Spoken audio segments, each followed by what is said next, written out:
So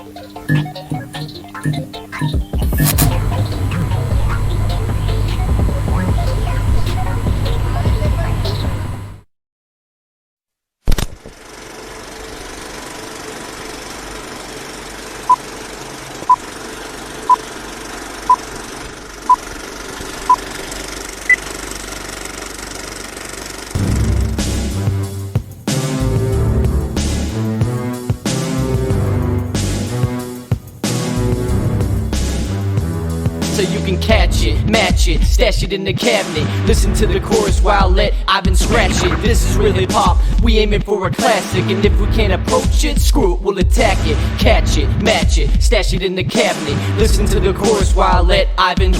This is real hip hop, we aiming for a classic. And if we can't approach it, screw it, we'll attack it.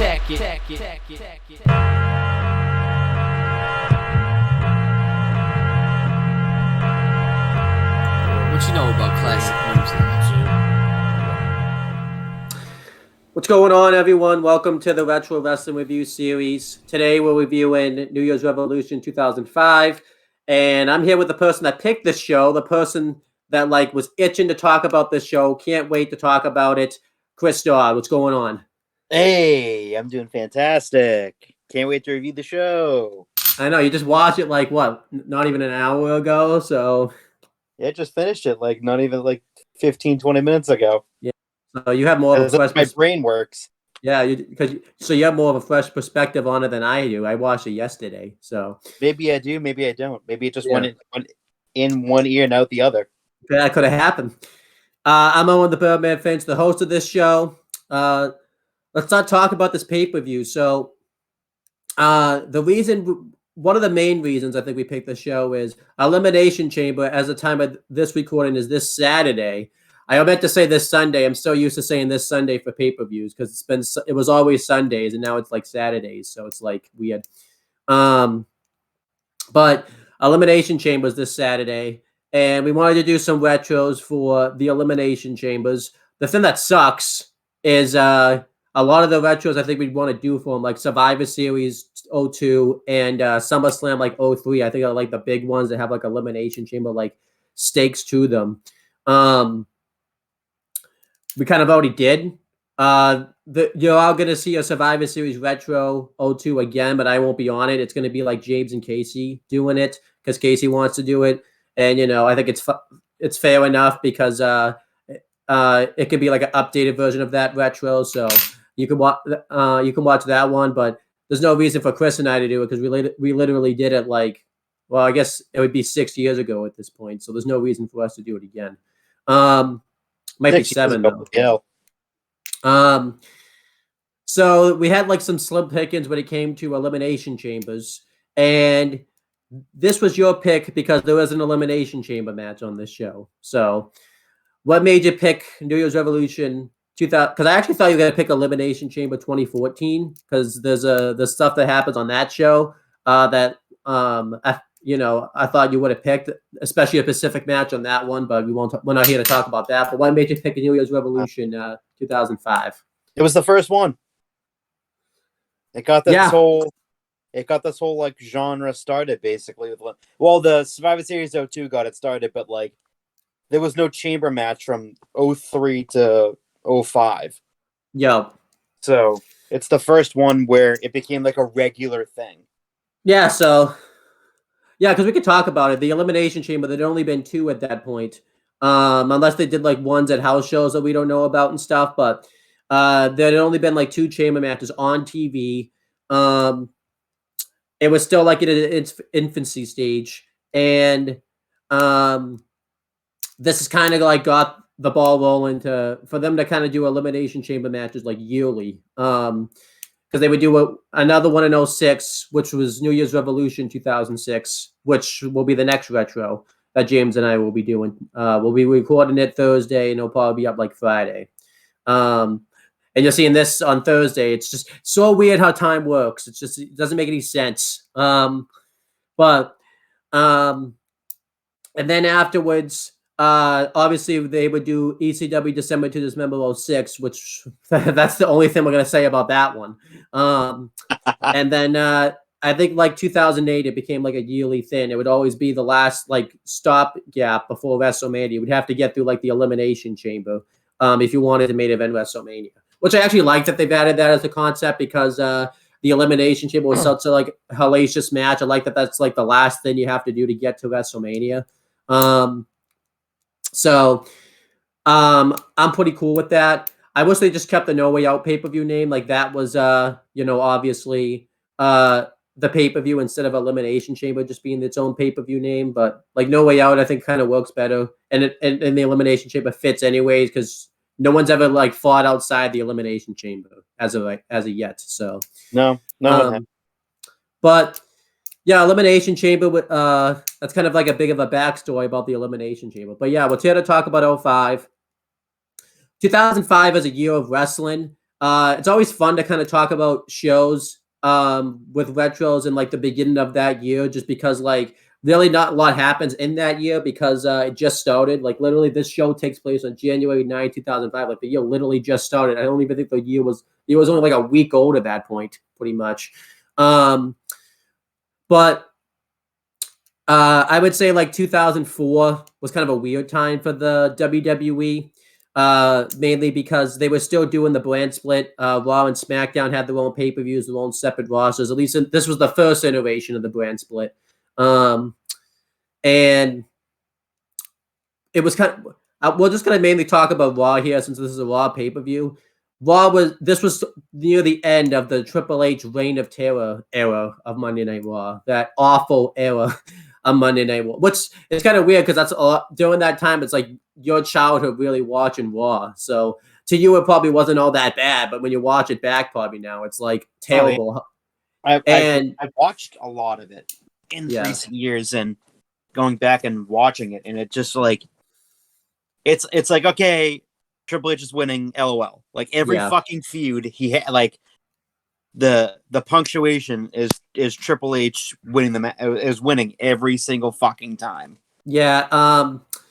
And luckily, this is the benefit of hindsight. This is kind of like the last pay-per-view. I mean, I know we would have like the Rumble and like WrestleMania and stuff. This was kind of the last few months of that era, pretty much. Because he dropped the title at Mania.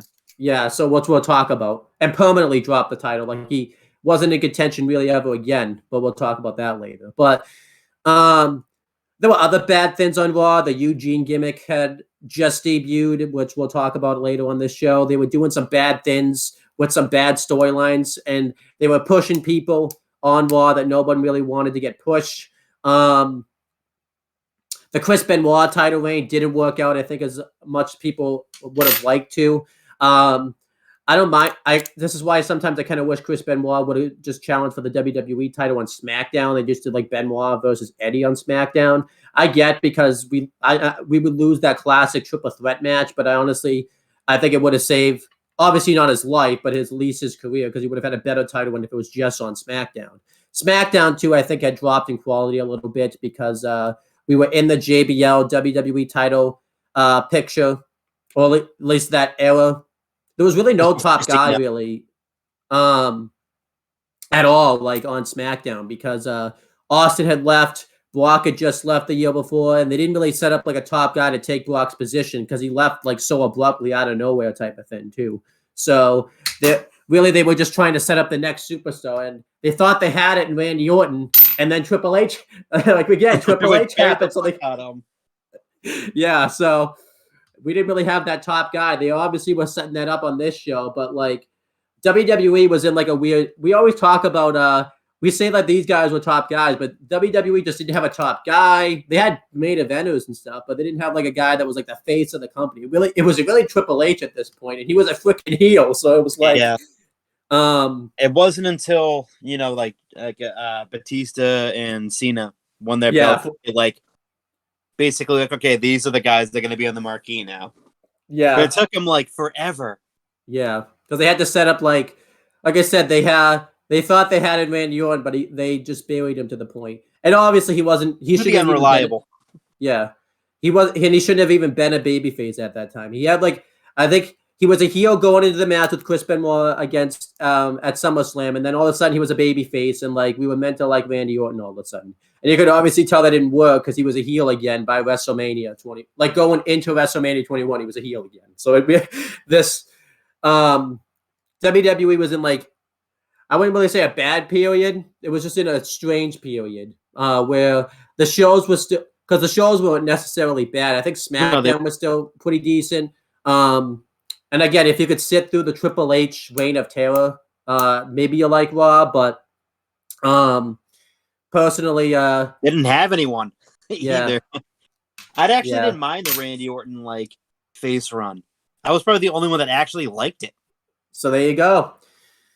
Going through this pay-per-view, I typically try to ask trivia questions, but I'm not even going to waste your time with that because you're just going to cheat and look it up anyways, you cheater. Freaking who the fuck like wants to go through memory when you can just have your phone right in front of you and you can look it up?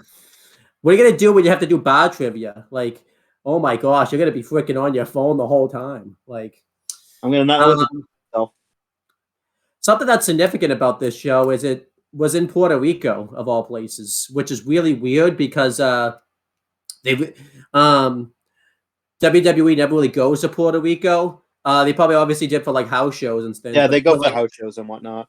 But this was actually like on pay-per-view. I'm not sure how they did it. I assume it still aired like in real time and stuff like that because Puerto Rico, as we're going to talk about later, was a United States colony and all that type of stuff.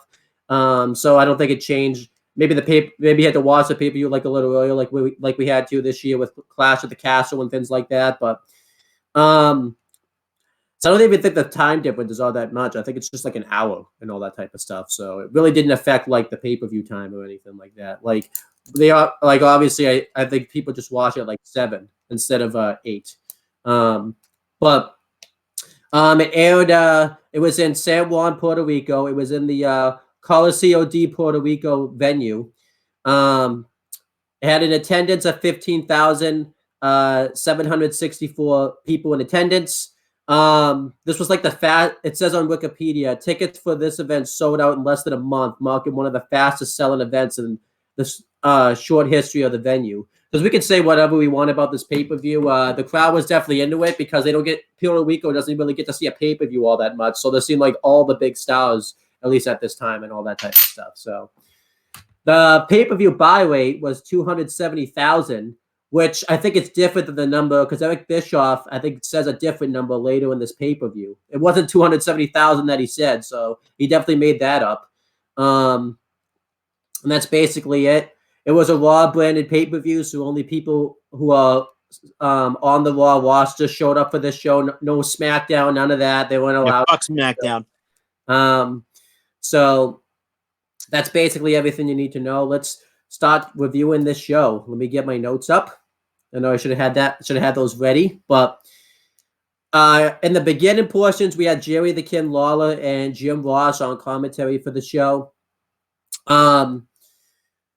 Obviously, this is going to change throughout the night, but we'll talk about it later. Obviously, they still worked really well together on commentary. Not obviously to the levels of the Attitude Era. I think I've watched their commentaries on their shows. It's a little bit better. I think it's a little bit more tolerable because Kin's also not like, I don't necessarily mind it. He was a babyface commentator pretty much because he was also a heel in like the Attitude Era. But he's down to that stage now where we can watch like a women's title match now and not have to hear him like Google over puppies now, which is nice. So, mainly because the women's title match on the show was so short that I don't even think he has the time to do it anyways. So, if you want to know where Jim Ross and Jerry the King Lawler are nowadays, you can watch, I think it's SummerSlam 2000 where we first started talking about them. The only update we can give about Jerry the King Lawler now, it's an unfortunate update, is he recently just suffered a stroke. Was it 2 weeks ago now? Yeah, roughly like 2 weeks ago. A week and he was in the hospital, and he obviously he's going to be fine, but now he can't really talk all that much. He's got to like work up his speech now and all that type of stuff. So that's a shame. We'll probably talk about that on WWE Aftershock this week. So the referees for the other people that were on this show in a non-wrestling capacity The Spanish commentators were Carlos Cabrera and Hugo Savinovich. I always love hearing them together on commentary. The interviewer backstage was Todd Grisham. The ring announcer was Lillian Garcia, and the referees were Mike Chioda, Chad Patton, Jack Doan, and O. Hebner. And there's some of the referees the main event we'll talk about later. If you want to know who all these people are, I think we've talked about them in other retros. Todd Grisham is the Royal Rumble 2008 retro. Lillian Garcia was SummerSlam 2002. And the referees, I couldn't even tell you when we talked about them. We did talk about them at one point or another. Just I couldn't really tell you. And there's no updates as to my knowledge to any of these people. Going through the intro and the cold open, pretty much it's that typical Puerto Rico like intro that you see, like it's gonna be like this relaxing vacation. Except now they have to go to like the Elimination Chamber, which is like hell and all that type of stuff. It was really good. It was like you're meant to relax, and all of a sudden, like the devil starts talking to you, and like, nope, you don't get to relax. You have to go inside the Elimination Chamber. Get in there, huh? Get in there. Yeah. Hey, if it was the nowadays motherfucker, if it was the nowadays Elimination Chamber, it would be a relaxing vacation, though. So, that's one thing. Let's talk about that. That's one thing that's gonna suck now. Is it's gonna be such a difference to go, because I'm gonna be all the chamber matches I'm watching for the retros of all the old chambers. It's gonna be such a difference to go back and watch like the new chamber. I'm like, oh yeah, that's the new chamber now. So, first match on the show, it was for the World Tag Team Championships. It was Eugene and William Regal defending against Christian and Tyson Tomko. Talk about not having much of a tag division back then. What a terrible tag division Raw had. I don't think they had any legitimate teams. Both teams were pretty much thrown together. But we go and obviously this is a chance for us to talk about the Eugene gimmick now. Nick Dinsmore had got signed to WWE. He had been working in OVW and all that type of stuff. And he finally gets that big break. He gets that big call up to the main roster and everything like that. And basically, his gimmick is that he had special needs, pretty much. A lot of people were very offended by this gimmick, especially people with special needs, like all of us on this show at one time or another. Because honestly, it's what you probably think Vince thinks people with special needs acts, which is really sad to think about. But it pretty much kind of ruined Eugene's career a little bit, because Nick Dinsmore's mainly because he was stuck with this gimmick, because that's how everyone's going to remember him from now on. He literally still does it on the indies. Yeah, so I love the gimmick though. Yeah, I don't blame you. It was insanely over. But of course he was not as over, because he got Triple H at SummerSlam. That's the big key factor here. Any hot gimmick that came to Raw too, we would get Triple H. Got fed.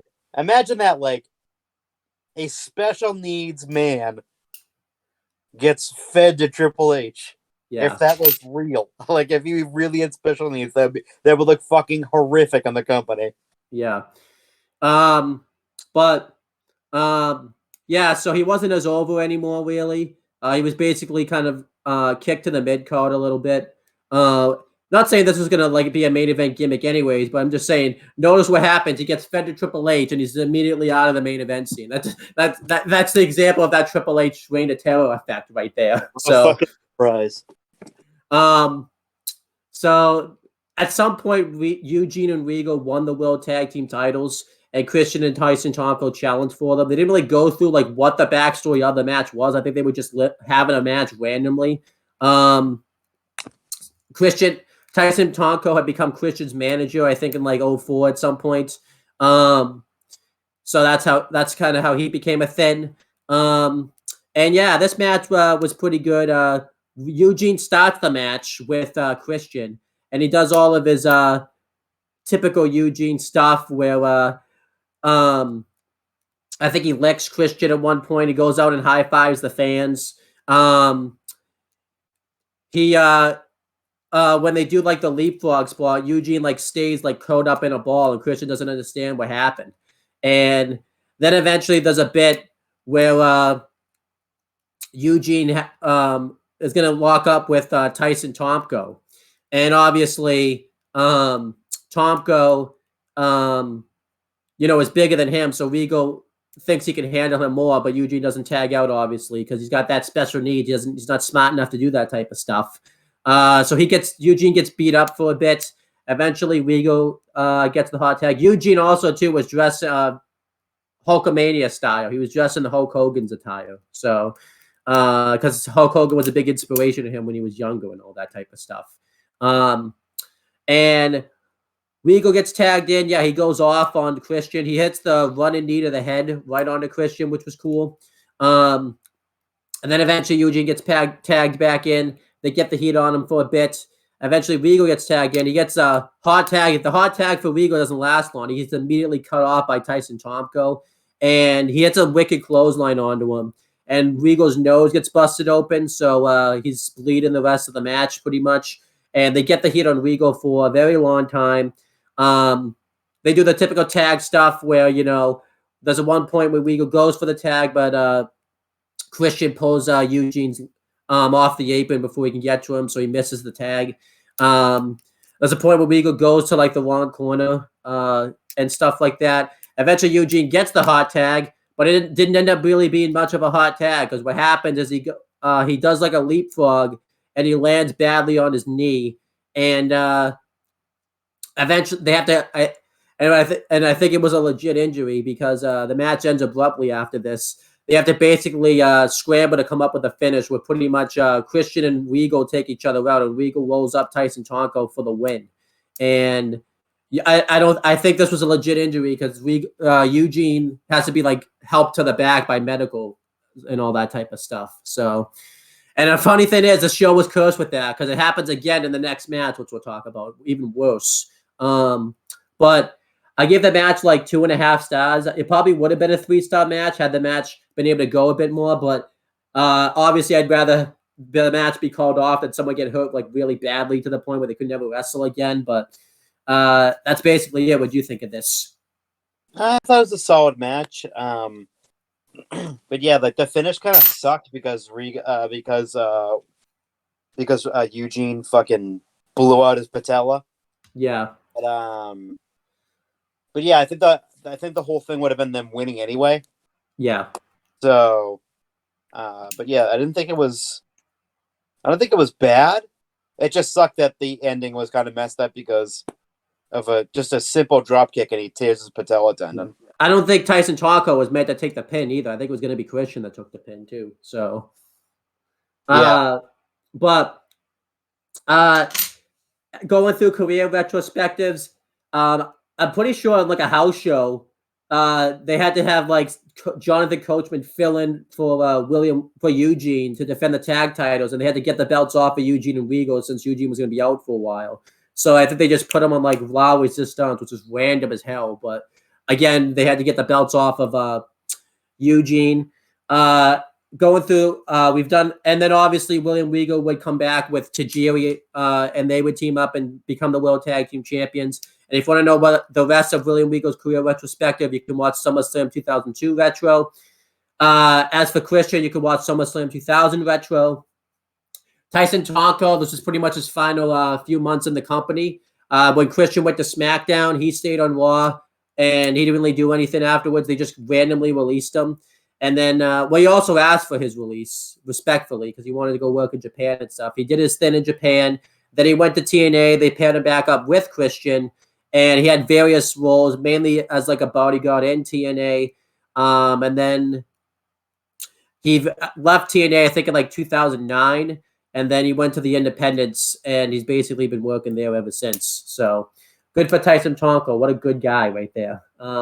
As for Eugene, again, because he got Triple H, he basically became a jobber right after this tag run with Regal ended. I don't think he was never really pushed all that much ever again. I remember they tried to like turn him heel on like Sunday Night Heat, where the whole thing was he would get called Special, and he didn't want to be called Special, so that was the whole thing. But obviously that didn't really get over very well, as it should have, and that ended randomly. And then Eugene was released in 2008. He worked in the Indies for a bit. He had like one appearance on Raw where like he tried to fight to get a contract, And I think what the problem was, I think he was meant to get signed again, but I think he was like a bit overweight and stuff. So he got released again in 09. And then he's basically been like working the indies. I think he has like his own wrestling school now and all that type of stuff. So good for Nick Dismore. So He proud of him. He forgot the Calgary Kid.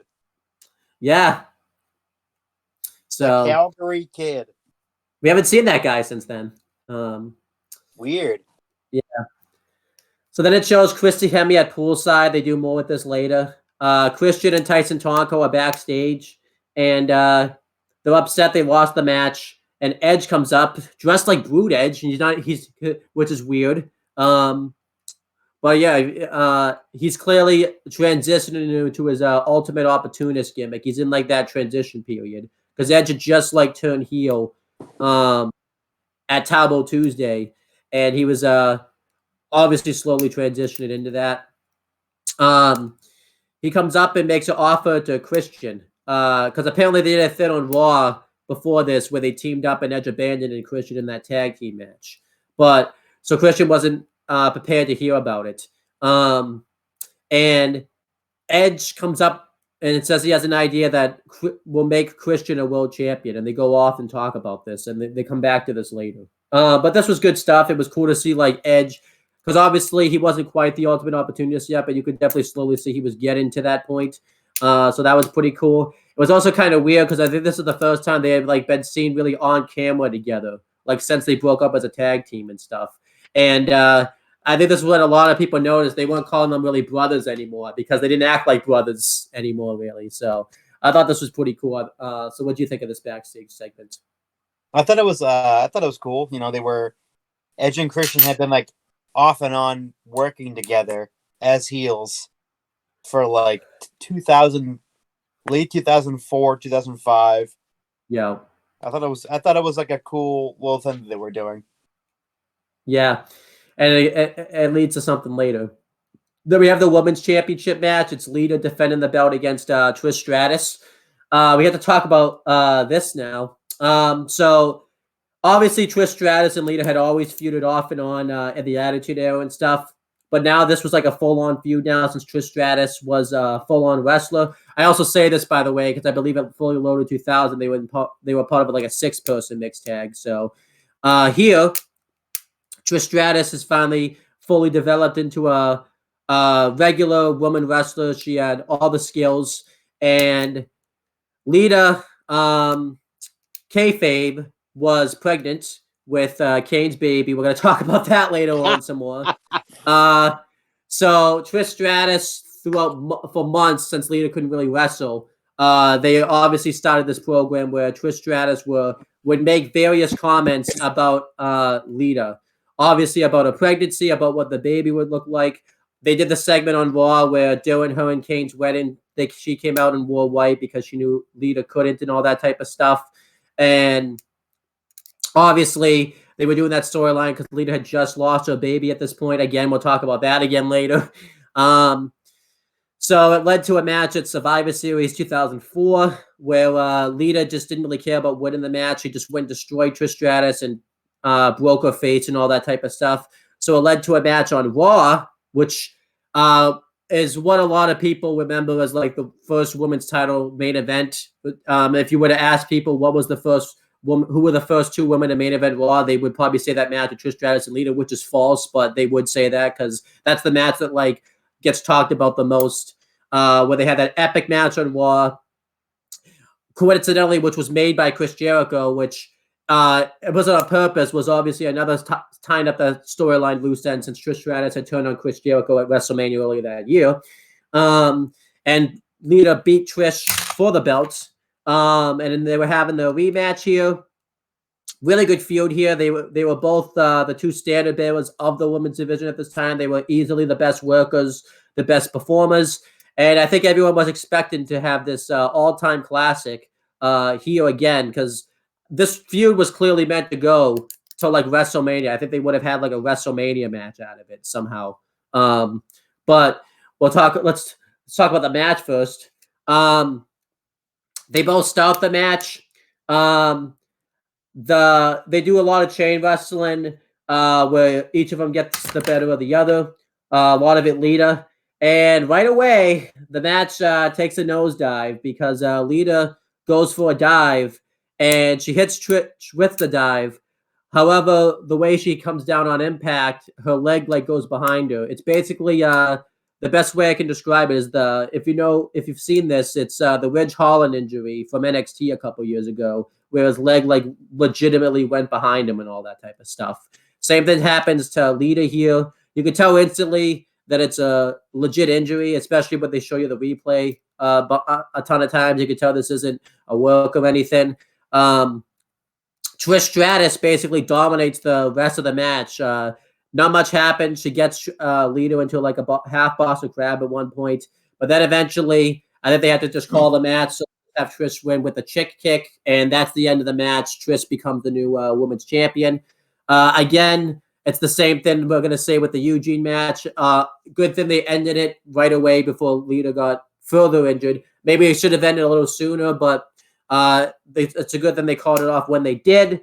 I give the match like a 1 star, mainly because it sucked that somebody got injured in the match, and obviously, I would rather have this match been like a 1 star than them continuing wrestling the match and Lita, obviously getting further injured anyways, though.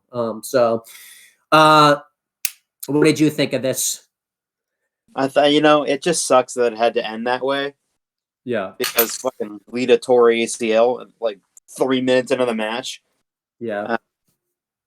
But yeah, like it's a good thing they did it early. But yeah, I'd rather it be a 1 star match than it fucking be, and then Lita do any more damage to herself. For sure. But yeah, so unfortunately after this, Lita was out of action for a while. I don't know when she exactly came back to a wrestling role because it was after Mania.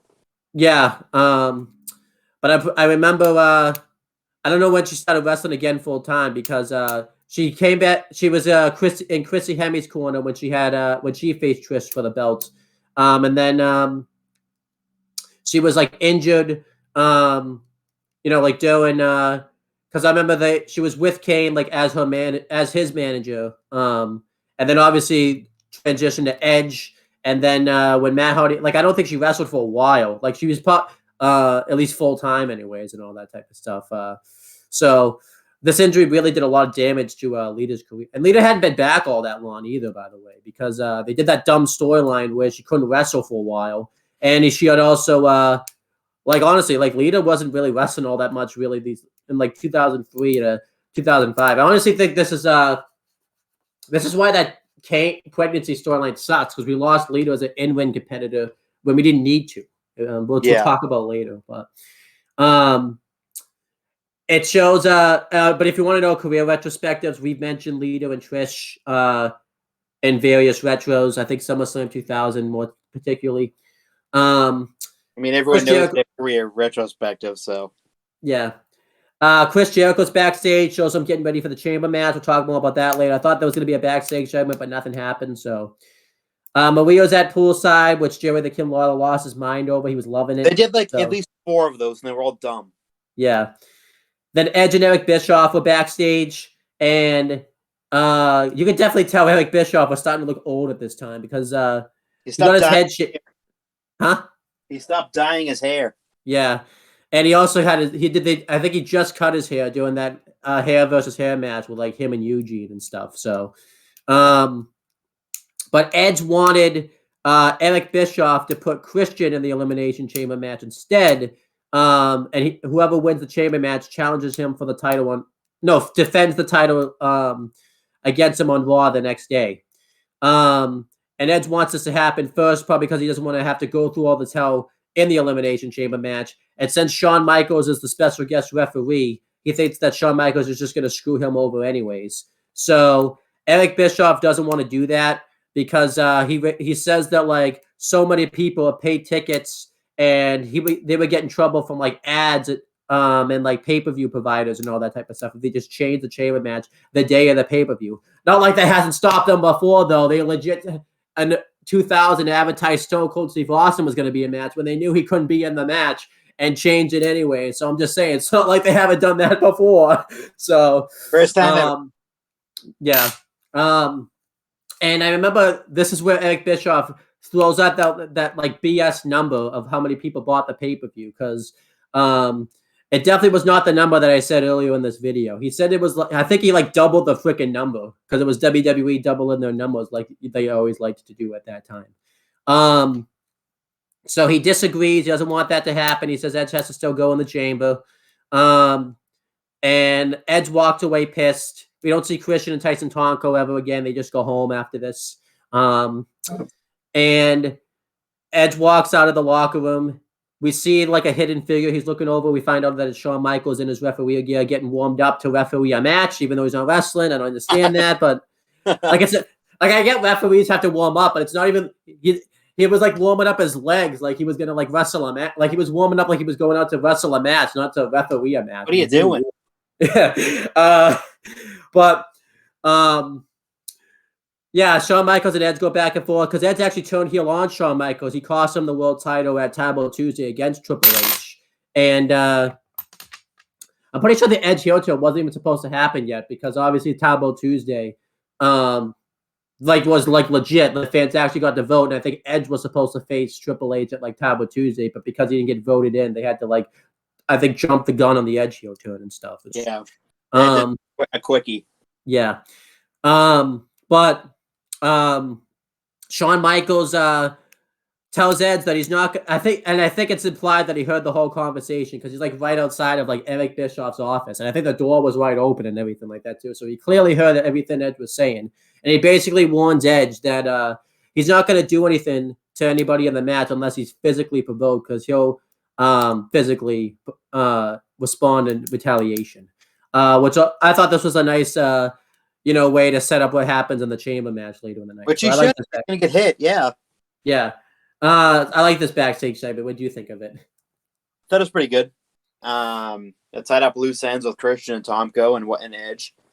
Yeah. And Shawn Michaels too, being shown on screen for the first time. But yeah, getting loose for some reason. Yeah. But yeah, I liked it. Next match was for the Intercontinental Championship. It was Shelton Benjamin defending the belt against Maven. This was Maven. He had just shown back up again from being an OVW like in 2004. And Maven was in a pretty bad spot here because, again, he got Triple H also because he was like this fiery baby face after like Survivor Series. And I remember there was that Raw where like, which we'll talk about later, every member of like Team Orton got to be like in charge of Raw as like the GM for like a week or whatever. And I remember he like booked himself in like a world title match against Triple H where it was no DQ, and Maven had like all the help in the world and still freaking lost to Triple H. It's like, again, another guy that got Triple H. Like, you don't really realize how many people Triple H buried at the Reign of Terror until like he actually like do these retros. Until you go back and go back through this era, you see how many people got Triple H. Yeah. Like, honestly, John Cena, like, everyone talks about how many people Cena buried, and there was people out there. I don't even think it's near the levels of Triple H. Like, it's bad. Like, Cena did bury quite a few people, but he put over way more people than Triple H did. Yeah. Way more people. Anyhow, yeah, so Maven turned heel out of it because I don't think there was really a way he could stay babyface after that. Looking like such a bitch. Huh? Looking like a bitch. Yeah. I think like last month he like pinned Shelton Benjamin in a match, and that led him to get in this Intercontinental Championship. It's a 6-man tag. Yeah, so we had this match. A lot of stalling in the beginning. The whole match was stall. Yeah, so they chain wrestle for a bit, and because it's in Puerto Rico, the crowd reaction is in Spanish, so we can't understand what they're saying and stuff. It's that way throughout the whole show. So Maven gets on the mic and basically tells the referee not to count, and he has to like hold Shelton Benjamin back. Like he gets on this, he's outside the ring longer than 10 seconds at this point. And basically he tells the fans to stop chanting.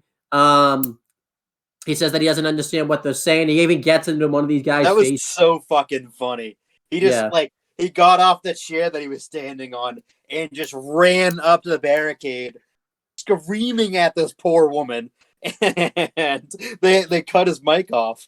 Yeah. That was so funny. Maven's like, you know what? I'm leaving. I'm gonna go into. I don't want to have my title match here. I want to have it in a more fitting city. I'll do it tomorrow on Raw. So he's just gonna lose by count out. He said that he wanted to do it in the United States. Yeah, but Puerto Rico was part of the United States. Well, technically, what the fuck are you even talking about? Yeah. So then Shelton Benjamin runs out. He grabs Maven, throws him into the ring, and then I think Maven like gets like a little bit of offense in on him, and then Shelton Benjamin just rolls him up and wins. It was like really fast. It was like 6 minutes. And the afterwards, match itself, I think, was like 4 or 5 seconds, maybe 6 seconds. Oh, there's more on this though. So, 2 matches under like 12 seconds. Yeah, Maven gets back on the mic and says, "That didn't count, Shelton. You didn't really beat me. I wasn't really prepared for that. All this type of stuff." And he tries to goad Shelton Benjamin to having a rematch for the belt. At this point, Jerry the King Lawler's like, "Okay, I gotta go, guys. I gotta go, JR. I gotta go get ready for my match." Like he had like announced to the fans that he was getting ready for. It was so funny. Like the biggest insult that Maven could think of was he said that there's 2 women's championships now. Yeah, because Shelton didn't want to. Because Shelton just won, he didn't want to defend his title again. Yeah. So Maven said that there's not 1 but 2 women's championships, and that apparently made Shelton so fucking angry that he came back and hit the T-bone and won in 5 seconds. That just shows you, by the way, how badly WWE thought of the woman right there. That had to be an insult, by the way. But, yeah, I give this like a 1. I don't know why they did this. It was terrible. I would have rather just see Shelton Benjamin like defend the IC title in like a really good match against like Christian, or like even to have this match be a good match. But also too, it's that Triple H effect that took over Maven's career. They like doubled down on burying him. But like what a burial this was. It was bad. So what do you think of this? Not good. Yeah. Extreme burial is an understatement. To lose 2 matches in a combined maybe 12 seconds, give or take, is pretty much a burial. Yeah. Him challenging Triple H killed his fucking career. And then this was just the downward spiral because he would be a part of the Job Squad with Simon Dean after that. Yeah. We've done a career retrospective on Shelton Benjamin. Go watch Royal Rumble 2008 retro. And if you don't know anything about Shelton Benjamin's career, you haven't watched wrestling in the last 20 years. Yeah. As for Maven, again, he would just become part of the Job Squad tag team with Simon Dean. And then when Simon Dean got drafted over to SmackDown, they just released Maven.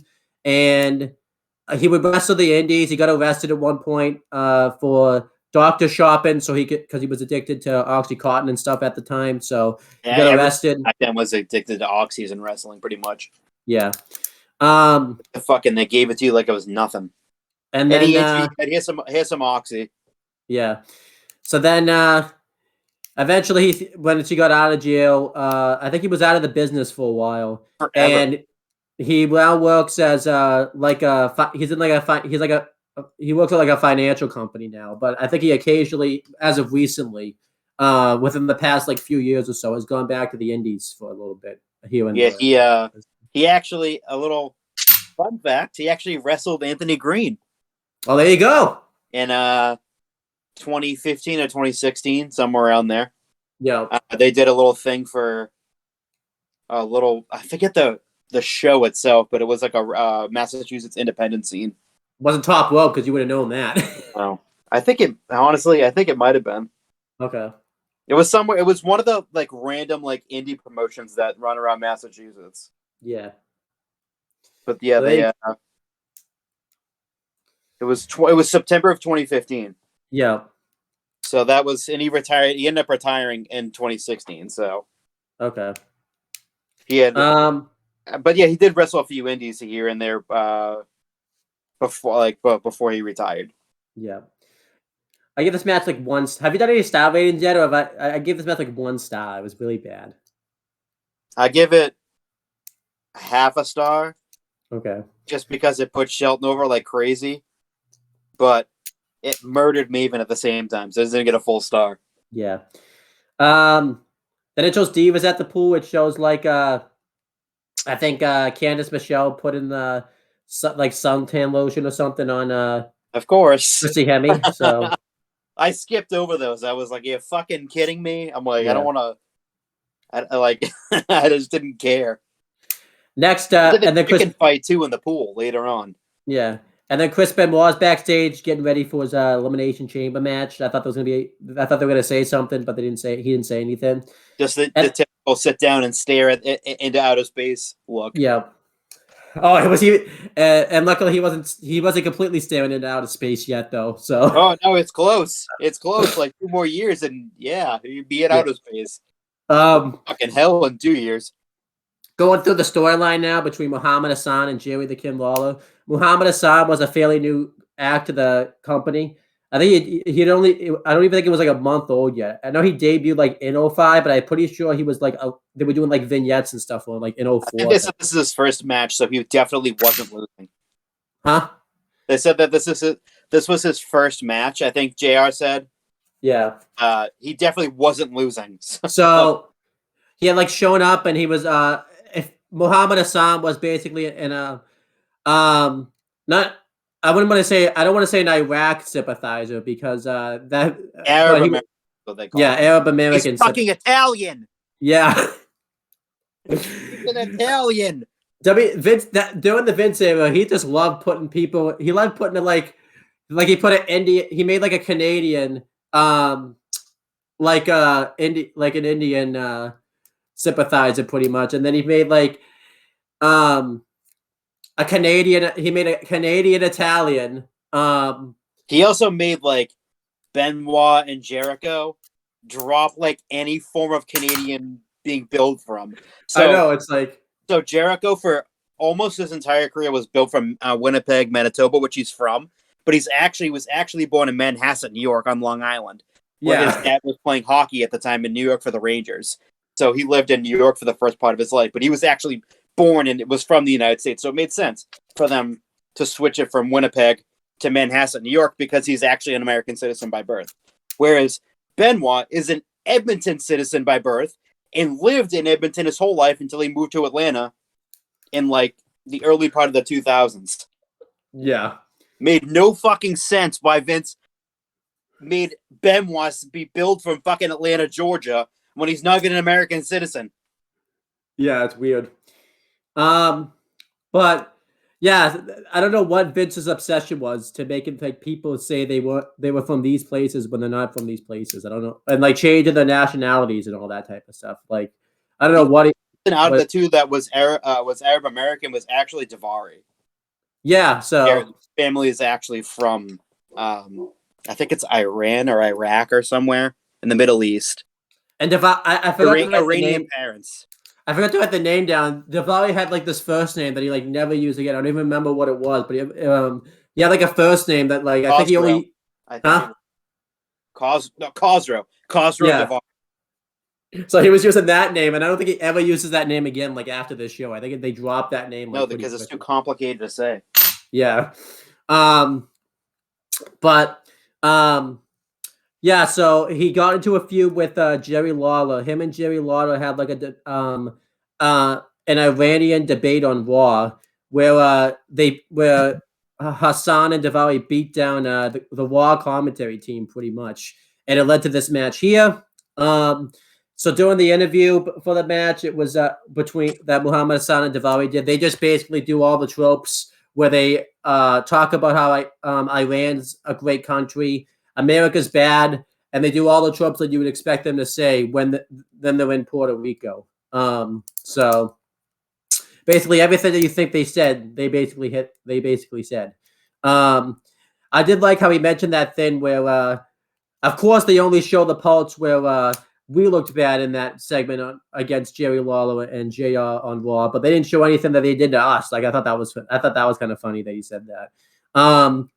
So then we had the match. It was Muhammad Hassan with Cosgrove Davari versus Jerry the King Lawler with Jim Ross ringside. This match is weird because there's no commentary for the match, because the Raw commentary team are like part of the match. Which I think this match stands out because there's no commentary for the match. But it's also just kind of weird because you know, you could hear like because Daivari obviously I think had to talk louder than he typically would because you could clearly hear Cosgrove Daivari talking. So we had the match. Muhammad Hassan attacks Jerry Lawler before the match really starts, and they brawl around for a bit. Eventually, Jerry Lawler gets the upper hand again. He hits a drop kick on Daivari from the ring while he's on the outside. He throws him into the barricade. Eventually, the turnbuckle gets exposed, and Lawler gets thrown into it, and Hassan locks the camel clutch in, and Lawler gets out of it both times. Lawler mounts a comeback. He hits the right hand from the second turnbuckle, but Hassan kicks out. He hits the Jake the Snake Roberts style DDT, and Daivari puts his foot on the ropes, which causes a rope break, which you knew that was going to happen because of where Hassan was laying in the ring. And then eventually, Daivari gets involved, and Lawler chases him around. He tears off like his suit jacket, and it allows Hassan to hit a reverse STO on Lawler for the win. I give this match like 3 stars. I thought it was good. I think the fact that it had no commentary hurt the match. I think they should have just had JR out there doing commentary by himself, just because it really hurt the match not having any commentary. I thought it stood out because there was no commentary, but like especially the parts like where they were doing like the rest spots, you needed commentary for that. So for sure. And it really didn't make sense for JR to be in his corner because he didn't do anything. Like he didn't lay out Daivari or anything like that. So yeah. So I gave this match 3 stars, though. I thought it was good. Believe it or not, it was the best match of the whole show up to this point. So, what did you think of this? I thought it was okay. I gave it like 2.5 stars. Like, it was solid. The only reason why I knock it down to a half is because no commentary. I thought JR's commentary would have been good on this show, or even like Coachman, because they had Coachman come on after the fucking match. Yeah, so what was the point of it? Might have Jonathan Coachman do commentary by himself, and then JR jumps in after the match. Yeah. And then doing the career retrospectives. Muhammad Hassan wouldn't last all that long in the business because let's just say they did an angle on SmackDown when he got drafted to SmackDown where he had like a bunch of hooded figures come out and attack the Undertaker. And like the London bombings, I think happened like right before that episode of SmackDown aired. So they had to basically, I think it was the CW network wanted Hassan off TV, so they had to basically kill Muhammad Hassan off TV, completely write him off. It was to the point where he couldn't even show up anymore to build up to the match with the Undertaker anymore. And he's basically he was out of the business up until like 2018. He went on to get like his master's degree in education, and he was like he had various roles in education. He was like a history teacher, which is kind of ironic that he ended up being a history teacher since he was an Iranian and all that type of stuff. And then, well, let me be more specific about that. He was a world history teacher being an Iranian. Because, you know, the whole thing, he was going to have to go talk about like how Iranians did all that stuff and all that type of stuff. But in 2019, he actually said he would never wrestle again because he became a principal. Yeah, but then he has done some indie appearances since then. So yeah, in 2018 he did like a couple of shows, but in 2019 he said he was done.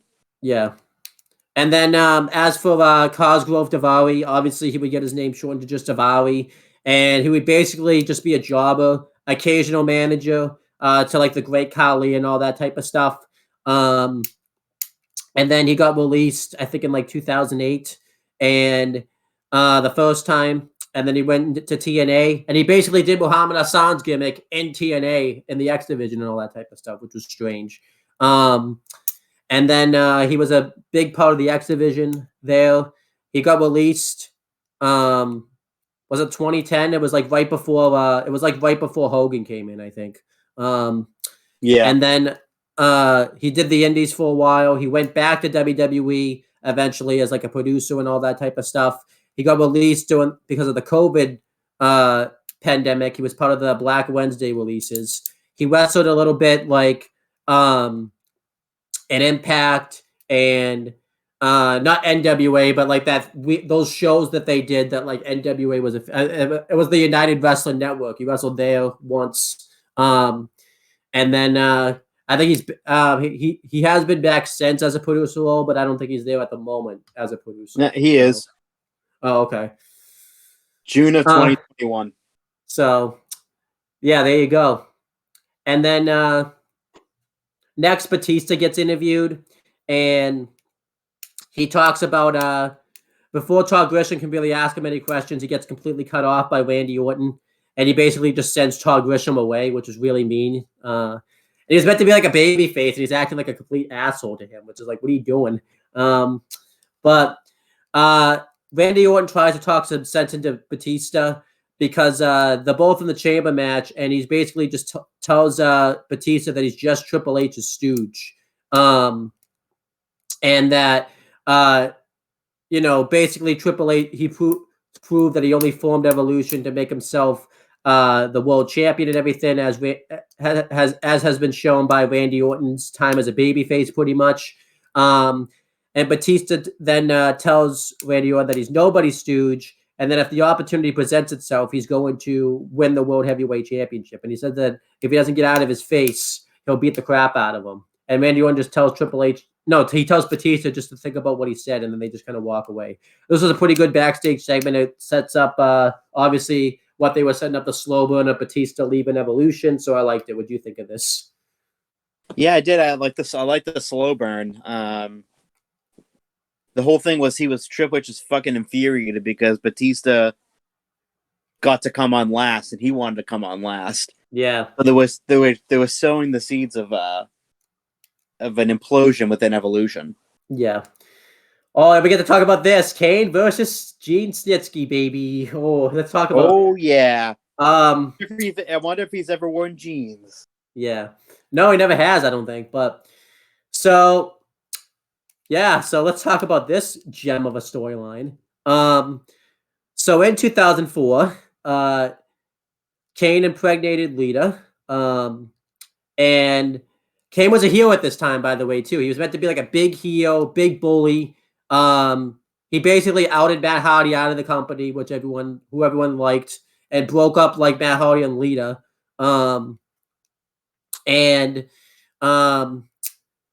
Yeah.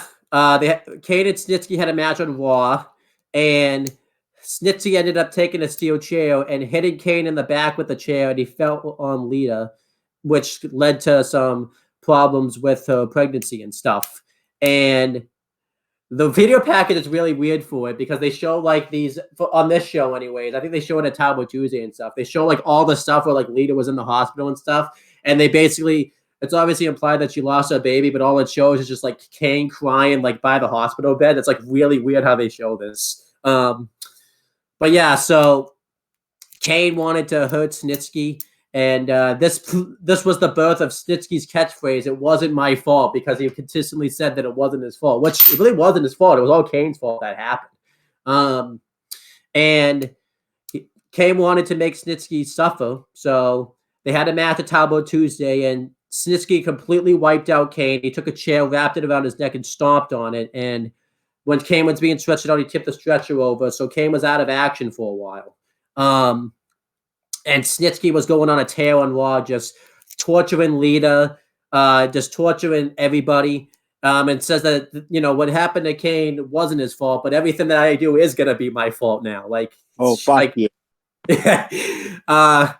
And Lita would come out. It was like right after she won the women's title, and she announced that Kane was returning at New Year's Revolution. The whole thing was going to be, you think that Snitsky is just going to do all this damage, and we're not going to see Kane until New Year's Revolution. That's the big seller point. You would have thought so. They don't tell this in the video package, but I remember it happened because I saw this segment before. They gave away their own surprise, because I think on the Go Home episode of Raw, they had Kane show up there instead of waiting to the pay-per-view. It's like, what are you doing? Like, they Kane needed to do it. Like, the big selling point of the match was gone because Kane had showed up on Raw before this. It's not referenced at all during this match, by the way. The Kane Nope, was it's on. not, because it pretended like it didn't happen. Yeah, so it was really stupid. The storyline was stupid. I think we've talked about before the storylines that like ruined Kane. This is the storyline I think that ruined Kane's career for like a while. Somehow we were meant to root for Kane when he was meant to be a heel, and before this, it made Kane look like a human. And basically after this, Kane just becomes like a regular wrestler on the roster. He's not special anymore after this. I always talk about how the unmasking of Kane is what ruined him because they didn't really handle the unmasking all that well. I honestly think it was that Kane lead a Matt Hardy storyline that ruined Kane's career because he was just a normal human. He was just a normal guy afterwards, and that never should have happened with Kane. This is just stupid. With the feelings. match, huh? He became a feelings boy. Yeah. I mean, what did you think about the storyline before I even talk about the match? And do you think this storyline ruined Kane's career for at least a while anyways? It's obviously like rebounded back for sure. Yeah.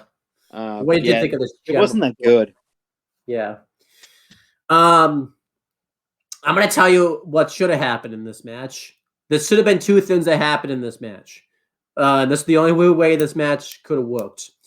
First is that this match should have been like a street fight. But it was just a regular wrestling match. WWE loves to do that trope, at least in the Vince era, where the first match is always like a street fight, and for some reason, like the second match is like a regular wrestling match. That Vince loved to do that. The greatest wrestling match ever. That's the biggest example of it. But I don't know why Vince likes that. Like he always does it reverse. The first match is always like a stipulation match, and then the second match is just a normal wrestling match. Just we gotta go the greatest match ever. But yeah, so it should have been a street fight where they like went all over the place. Or to get Kane's career back going again, he should have just squashed Snitsky here. I say this because I know Vince wanted to do something with Snitsky, but they really needed to get Kane's momentum back going again. Like he needed to have a squash. If you were just going to do a one-on-one match, he needed to squash Snitsky here. But none of that happened, and this match is just really stupid. So let's talk about the match. So Kane doesn't get a big pop. I think the only reason Kane, I think, gets a big pop, again, because it's in Puerto Rico, they don't get wrestling shows all that much.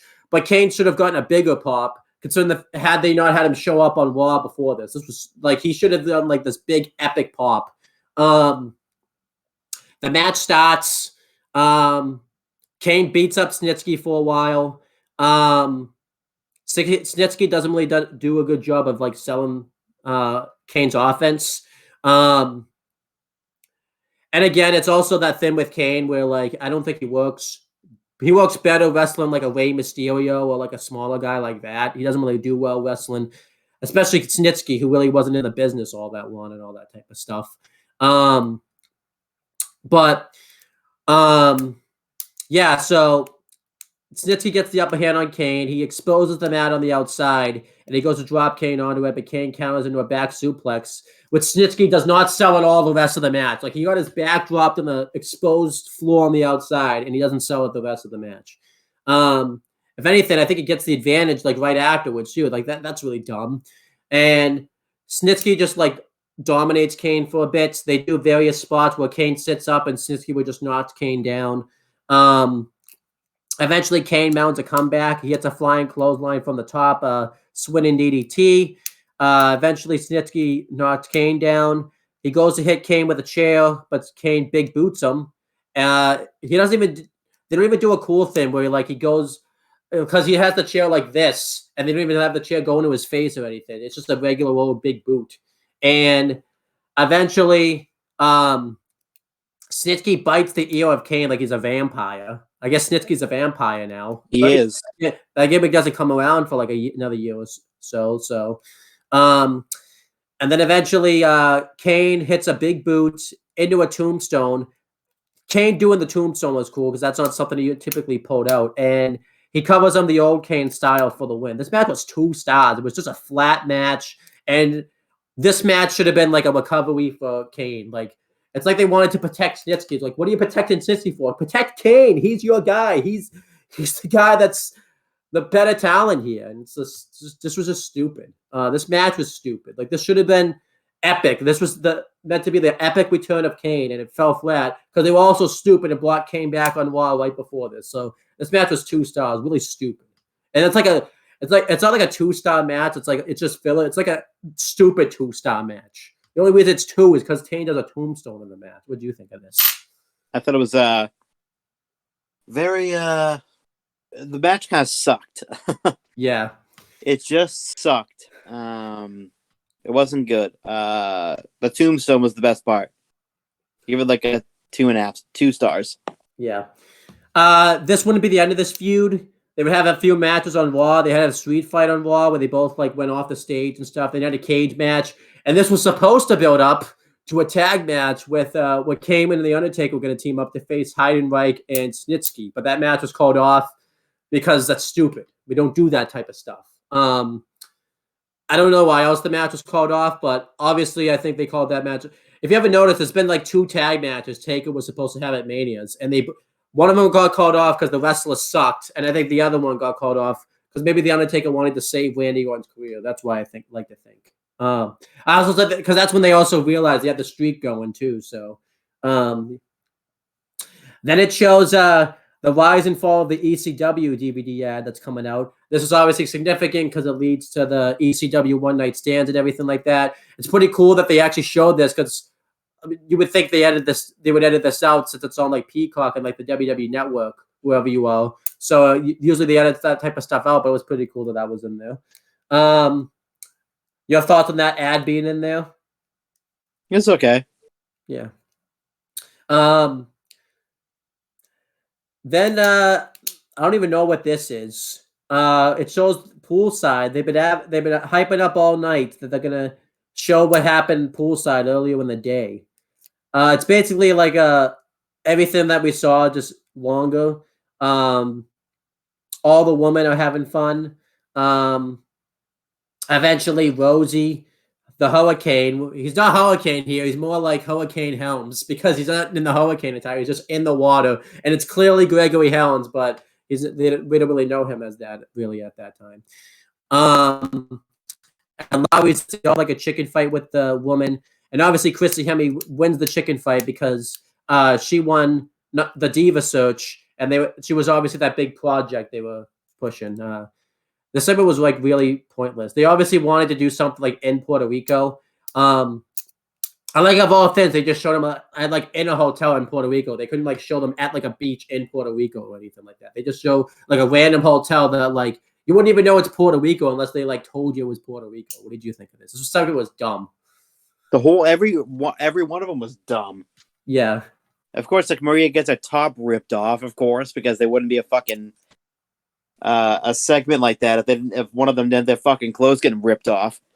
Yeah. The whole fucking thing was just stupid. There's no point. It was just dumb. I thought this segment was really, really just stupid. Well, I don't know why WWE felt the need to do this. Yeah. Like they always did these stupid things, and it just didn't make any. It just like it was for the sex appeal, because in that era, that's all they fucking cared about with the women. But again, it's just so dumb. Yeah. As for where everybody is, I think we mentioned Lowry's just dance before because we mentioned them in SummerSlam 03 Retro. Rosie. This was kind of his last stint in the company. He would obviously get released later in the year. Dewis did in the Indies, and then he passed away in 2017. Hurricane. This would be his last stint as the Hurricane gimmick, and then he would change to Gregory Helms, become like the king of the cruiserweights pretty much before the actual king of the cruiserweights. He was the longest reigning not king of the cruiserweights, longest reigning cruiserweight champion, at least in the old version of it. And then he went out due to an injury in 2007. He came back as Hurricane Helms, where he was like a mixture of both gimmicks. It was just really weird. And then he went to ECW. He was like a interviewer there, and then he would do things where like he was the Hurricane, and they tried to do a thing where there were like 2 different people. It was really weird. And then when ECW ended, he was released. And then he did his thing in like Impact and other places. And he's been brought back as like a producer here and there. And let's just say him and James have gotten into spurts over WWE and stuff throughout the years. So James would not consider Gregory Helms a friend of his. So slash the Hurricane slash Shane Helms slash Hurricane Helms. None of them are James's friends. So and then I think I mentioned Candice Michelle would basically after this transition into a pretty decent in-ring competitor. But unfortunately, she suffered that neck injury in that 2 out of 3 falls match on Raw. So it kind of like hindered her time in WWE. And she basically was released in 2009 and hasn't really done much in the business. She's shown up occasionally on indie shows and stuff, but has not wrestled. She's just mainly a mom now, pretty much. So there you go. We mentioned Maria in the Royal Rumble 08 Retro. Christy Hemme would obviously get a shot later in the year against well, not even later in the year, like in a month against Trish Stratus for the women's title at WrestleMania 25. And then she didn't really do anything else all that significant in the business. Well, in WWE anyways. And she was released like shortly after that, pretty much. And then she was signed to TNA. I don't know if she was ever a competitor in TNA, but the biggest thing she did in TNA was she was the ring announcer for TNA / backstage interviewer up until like Scott D'Amore and Don Callis took it over. And she obviously left the business. And then she was brought back last year at Slammiversary during the Impact 20 years thing where she went and announced one of the matches on that show. And she hasn't been seen since. And then I think that's about everyone that I think I covered everybody else pretty much because like I said, we mentioned that's about everyone that was in that segment, correct? Yeah. Okay. Next, Batista's backstage, and Triple H and Ric Flair come up, and they're pissed that Batista said all that stuff to Randy Orton. And Batista's just like, chill out. Like, I just said all that stuff so that way you wouldn't know what your opponent's thinking. And I learned from you and Rick. You think I'm that stupid? And obviously they're all cool then. They're like, okay. He's like, I'm Evolution first. And then Batista just mentions, though, however, if you get eliminated before I get out there, then I'm going for the title. So, kind of continue a little, way to pull that storyline, which was really good. And Triple H was just not happy about this. He was really pissed. I like this backstage segment. It was good stuff. What do you think of this? It was great. Again, it's planting seeds. That's all that you really could ask for. It was really good. So then next, we had an Elimination Chamber match for the vacant World Heavyweight Championship with Shawn Michaels as the special guest referee. It was Batista versus Triple H with Ric Flair versus Chris Benoit versus Chris Jericho versus Randy Orton versus Edge. We talked about this. They went through a huge convoluted way to get this match set up. So Triple H was the World Heavyweight Champion prior to this match. However, at Survivor Series 04, they did Team Orton versus Team Triple H, where Orton's team won, and every member on Randy Orton's team got to be like the GM of Raw. And of course, they all chose one point or another challenge Triple H for the belt. But because it's Triple H, they never won. None of the superstars ended up being all that successful. So when it was Randy Orton's turn to be the GM, he made a triple threat match for the belt where it was Triple H defending against Chris Benoit and Edge. And Randy Orton interfered in that match and took Triple H out of the equation. And when Edge went for the spear on Chris Benoit locked in the crossface. But when Edge tapped, Chris Benoit's shoulders were pinned to the mat. So the match was a draw. So Vince McMahon was going to make the decision. And he said that he's not going to make anybody, he's not going to name anybody world championship. He vacates the belt. If you watch that video package, it's hilarious because they don't even like act like at all that they're like, well, like that the Triple H is married to the boss's daughter or anything like that, or that they have like an association with each other. It's as if like Vince McMahon was just like talking to like any other wrestler. It's hilarious how that happens. So the way that Eric Bischoff decides to name the new world champion is it's going to take place in this chamber match, and obviously Triple H. The thing I didn't like about it is obviously no one really earned their spot. Like obviously I'm fine with Triple H, Benoit, and Edge just being like announced for the match, obviously, since they were part of that triple threat match. But Jericho was just randomly in the match for no reason. And Batista was in that match for no reason. Like they didn't have a qualifying match or anything like that. That's very Vince era. Like no one earns things in Vince's era. They just get announced that these things happen. So it's better. It's better. Yeah. So what happened is on I think the Go Home episode of Raw, they did a Beat the Clock challenge where each guy fought unannounced opponents, and whoever won the match the fastest would be the last guy in the chamber match. Batista won his match the fastest, which, as you mentioned earlier, Triple H wasn't happy about, and it was leading to some tension between Batista and Triple H. There was one segment I want to highlight because it's not really talked about. They did a segment backstage on a Raw where it was like right before this pay-per-view where Batista and Triple H like made a bet, and Batista wanted like his $100, and it was like a funny way to like plant the seeds. Because when Triple H went to give it to him, Batista's like, "Where did you get a sense of humor? I was just kidding." Like it's a great segment. I've gone to watch that segment. It's like comedic gold right there. It showed that Batista had like those comedic skills also. He wasn't just like a muscle guy and all that type of stuff. No, it was really funny. Yeah. Yeah, the biggest thing in the match obviously is what Batista was gonna do. Like obviously everybody else played their roles. Like the big three people in the match were really Triple H, Batista, and Randy Orton. Obviously Edge's part in the match is with Shawn Michaels and that type of thing.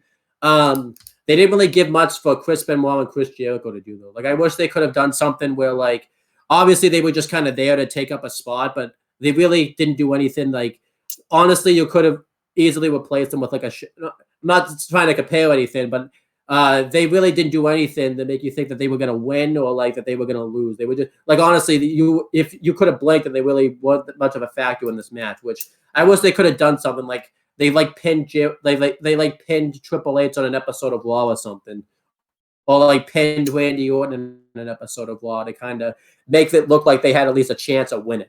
But they didn't really do that, because why would you do that?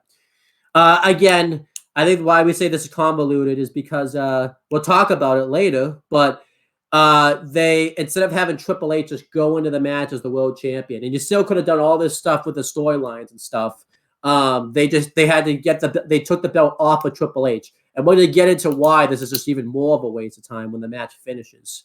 But going through the match, Chris Jericho and Chris Benoit start the match, which was obviously a great choice. It was obvious. You could never. I don't really think I could have thought of a better two to start the match. I thought they was a fine choice. They don't do anything all that significant. Like they just kind of wrestle in the ring for a little bit, where like no one really gets the better of each other. Eventually, they do a superplex spot where it's either Jericho or Benoit giving it, and eventually the next entry comes in, and it's Triple H, which I think this makes this match even better, that Triple H had to come in like third. And he attacks Benoit and Jericho. He throws Benoit at one point into the chamber, and Benoit gets busted open. He does the same thing to Jericho. He gets busted open. Eventually, Triple H gets dropped onto the floor, which is like, it's not pads this time. It's the old chamber, so it's actually like steel flooring out there. And the Jericho and Benoit double team Triple H for a bit. Eventually, Edge comes in next, and he goes off on everybody. He hits a spear while Triple H is prone up against the ropes. He slingshots Triple H into the chamber when countering a pedigree. Which doesn't bust him open, but it busts like his nose open. and he goes after Benoit, locks him into the educator, hits an execution on Chris Jericho. Next, Randy Orton makes his entrance, and he immediately goes after Edge and slams his head back first into the chain link wall, and throws him over the top rope into the ring. Hits a drop kick on Edge, and Randy Orton throughout much of this match goes after Triple H, just destroys him, slingshots him again into the chain link fence. Like Triple H goes into this chain link fence. They do that slingshot to him like 3 times. And eventually the match really breaks down. I believe there's like a sequence where like Jericho hits a bulldog, Triple H hits a spine buster on Jericho, but he kicks out. And then Triple H hits a pedigree on Benoit, but he can't capitalize. Randy Orton hits like an RKO. There's a crippler crossface. There's a bunch of things where just everything happens all at once. And during this chaos, Edge inadvertently spears Shawn Michaels. And eventually Edge has a spear, and he has Randy Orton pinned. He's going to get eliminated. But Shawn Michaels is down, and he doesn't see this, and he starts mouthing off on Shawn Michaels. And Shawn Michaels hits a sweet chin music onto Edge, which allows Jericho to hit the lion salt onto Edge, and Chris Jericho eliminates Edge. And I'll just say this now. This was a nice way to continue that storyline with Edge and Shawn Michaels, because it would set up the match at the Royal Rumble in 2005, later that month, where Edge would win. Which, if you want to see that retro, Chris and I did that retro. So the match continues. They recreate the spot. You could correct me if I'm wrong, where they do the sharpshooter. The Walls of Jericho crossface combination, the night Triple H tore his quad back in 01. And Triple H is in the submission move for a while. Before this, too, I should mention that when Chris Benoit got locked in the crippler crossface, Triple H was like in Orton's face, and there's a bit where Benoit puts Triple H into the sharpshooter, and Orton hits an RKO on him. That was cool. But Triple H is in the sharpshooter crossface at the same time, both submissions, and it's time for Batista to make his entrance. And this actually was a screw up, but it kind of made the match, like this moment, better. They couldn't get him out of his pod right away, but it made the drama of the match a little bit better. So Batista comes out. He's a house on fire, starts taking everybody out. And eventually, after Batista's like taking everyone else, when it's just down to him and like Triple H and Batista have a look at each other where you think they're going to go at it. And JR does a really good job selling this. At this point, by the way, it's Coachman, Lawler, and Ken on commentary. They've been switching it out. Coachman and JR commentated the Kane Snitsky match, and then Lawler joined in for this match. It was weird because Lawler was in like his wrestling attire too, like for the rest of the show too. So looking miserable. Yeah. But yeah, you think Batista and Triple H are going to go at it, but everybody else attacks Triple H and Batista. They all work together to try to take them out. Eventually, it's not to be. There's a spot in the match. I think it already happened, but I'll just mention it now, where Chris Benoit hits a diving headbutt off of the pod. It depends. If you don't know about the Chris Benoit situation, it's a hell of a spot. But if you know completely about the Chris Benoit situation, it's like, oh, yeah, that's not easy to watch. At least he didn't miss. That, imagine how much harder, because that's the one thing we should talk about. I feel like we undersell in these chamber reviews. I think the win is much harder when it's the chamber, because that steel and stuff's all around the win. So I think the win has a bit of harder hit to it and all that. Oh, it definitely does. So good that he didn't miss. But eventually, Batista hits a spine buster onto Benoit, followed by one onto Jericho onto Benoit, and Benoit takes the pin there. I thought this was a pretty good elimination here. And it basically took 2 spine busters for Benoit to get eliminated. Then shortly after this, he hits a Batista bomb onto Jericho, eliminated him. So it's down to Randy Orton versus Batista and Triple H. And Randy Orton stuck having to face both of them at the same time. And they overwhelm him in the beginning. Eventually, they slingshot him head first into the chain link fence, and they grind his face into the chain link fence, and they just bust him open. Eventually, Randy Orton mounts a little bit of a comeback. He's able to hit an RKO on Batista, and he covers Batista, and Batista's eliminated. Then they do the spot in the corner where Triple H is in the corner, and it's obviously very well known that if Triple H really wanted to, he could have saved Batista there. But they also make you question whether or not it was just the fact that Triple H lost too much blood. But it was very clear that Triple H could have broken up this pinfall, but I think it was one of those things he wanted Batista out of the equation so that way he could be the champion himself. He didn't want to face Batista. Yep. He's too much of a coward to face Batista. So I thought this was a good storyline beat here. So it's down to Randy Orton and Triple H. And Randy Orton goes to town on Triple H. He throws him head first into the chain link fence on the outside, clotheslines him into the ring. And eventually, the chamber pod gets open. I forgot to mention there's another good spot that happened in the match where Batista takes Jericho and he picks him up in a gorilla position and he tosses Jericho like into the camera guy. And this ties in because this is how Flair is able to get into the pod. And not the pod, but the chamber. And Batista distracts Shawn Michaels. I don't know what the hell Shawn Michaels was thinking here. Like, it wouldn't have even mattered anyways. It's no DQ. Why did Shawn Michaels care if Batista interferes? I guess he wanted to keep the match fair, but this ended up really screwing over Orton because, first he distracts Batista, but Shawn Michaels is able to get rid of him. But then Flair comes in, distracts Michaels, and it allows Batista to hit a clothesline on Randy Orton, which he sold really well. And it leads Triple H hitting the pedigree onto Randy Orton. He gets the win, cover, gets the pin, and Triple H becomes the new World Heavyweight Champion. And they do the same thing that they did when Randy Orton won the belt and everything like that, where Batista put Orton on his shoulders, and they kind of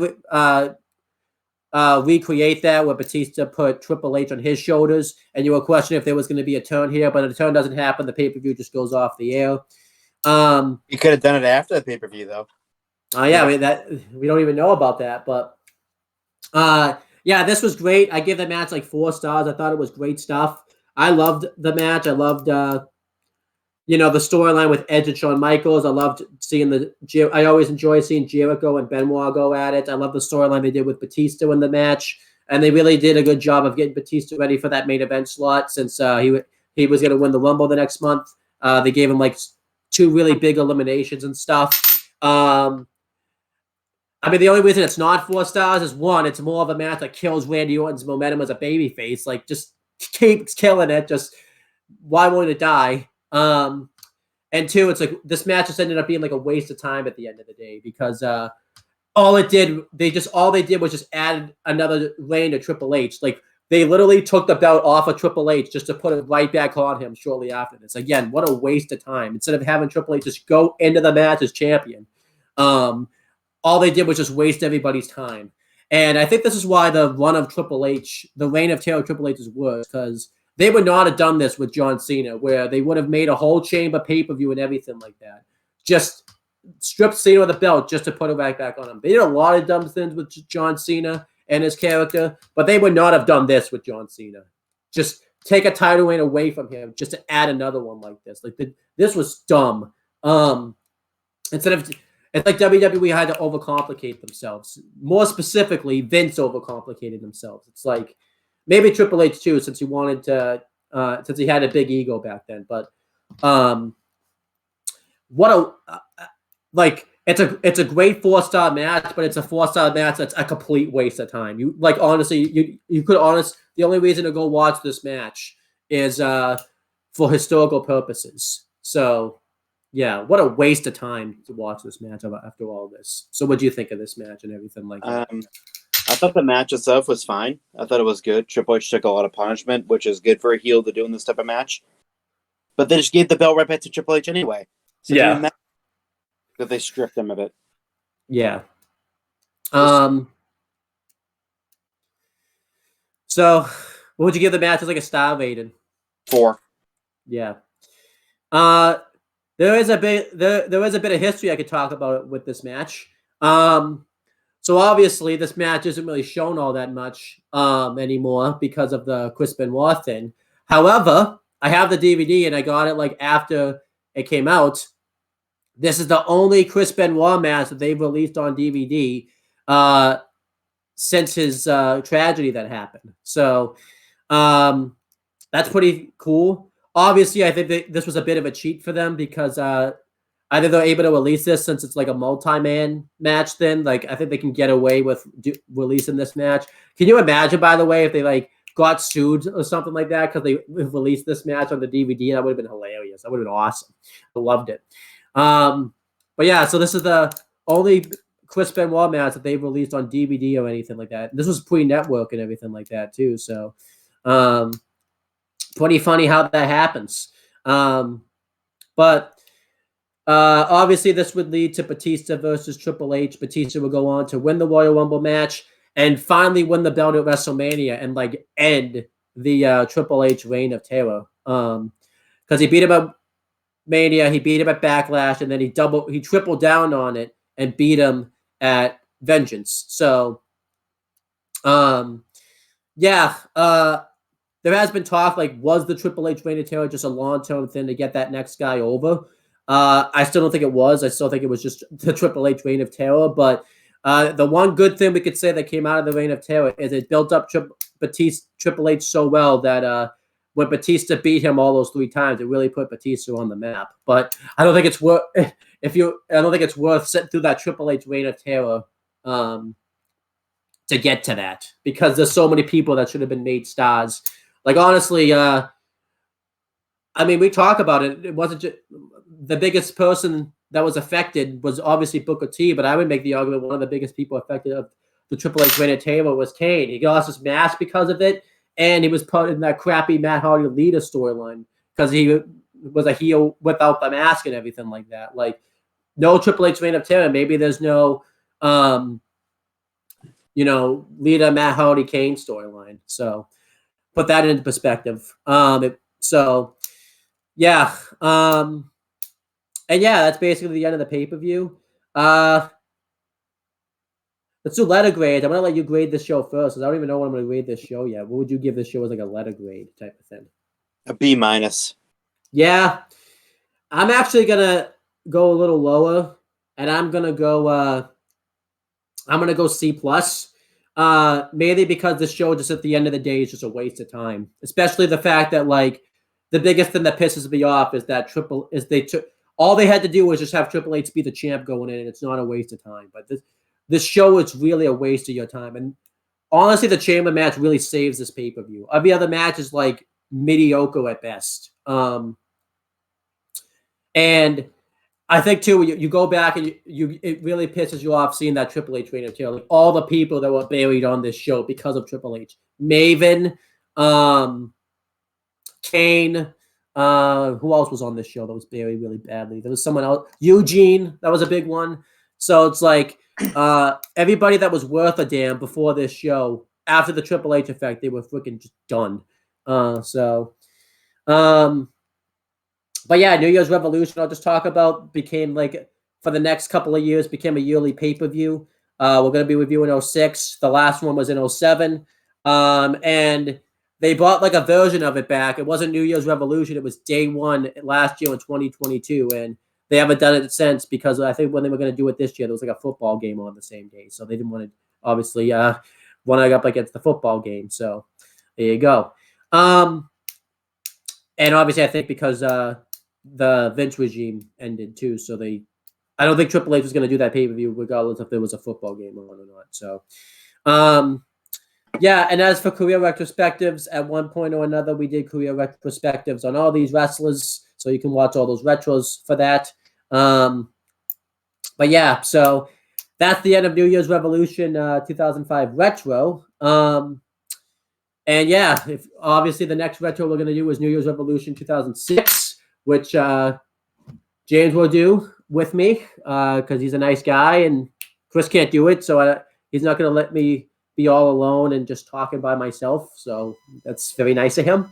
So yeah, we're going to end this video off. This is pretty much it, guys. Thank you guys for watching, and Chris, I'm going to keep asking you. Do you have anything you want to plug or promote? But I know the answer. In the future, maybe. Your babies aren't very. They don't tend to happen though, so I don't really believe that. So I'm calling BS on maybe. But as for my stuff, obviously, if you want to like this video so much, you want to watch it again, you can watch it again. Helps the algorithm and all that type of stuff.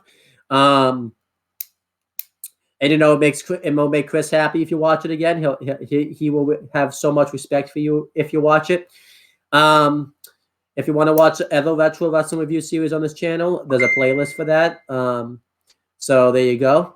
And then since you're seeing this on Thursday, tomorrow's Friday, retro wrestling review series for New Year's Revolution 2006 will be up. And at some other point, it might have already be out by now, but Casey and James are going to review Survivor Series 2002, like I said. The WWE Aftershock for the Royal Rumble 2023 reviews up. Saturday, Chris and I are going to do not a retro, but WWE Aftershock, where we talk about everything that's happened since the Royal Rumble. Not everything, but, the big stuff and all that type of stuff. Not like every single thing that's happened, because that would take way too long. And for other things, on CM Brothers, we made it to video 400, at least we think so. Again, YouTube's a dick about that now. So, and YouTube, and now that I call YouTube a dick, it'll probably be more of a dick to me because that's how YouTube is. But we made it to but video 400, where my cousin AJ and I reviewed the Netflix 2017 Death Note. If you want to watch us rant for 3 hours, then that's there for you. And it will be up soon. I don't know when, but the channel update video for the CM Brothers Own the Talkinator channel, it will either is already up or will be up, where we talk about all the stuff that's going to be expected for FTW Productions and non-wrestling content as well. I am going to try to get Chris to do a SpongeBob review with me. That's still a goal of mine. He hasn't agreed yet, but I'm getting close. I'm getting pretty damn close. So, but that's pretty much it, guys. And we will talk to you guys later. But since we're recording this in the past, we will talk to you guys in the future. We doing all the classics, you heard it, then I grabbed it. Flow like Method Man, then run like I'm Rabbit. Soon as I hear the bass line, it be my FaceTime. Music's in my veins, so just in case I'm without my iPod or a media player, I'll check my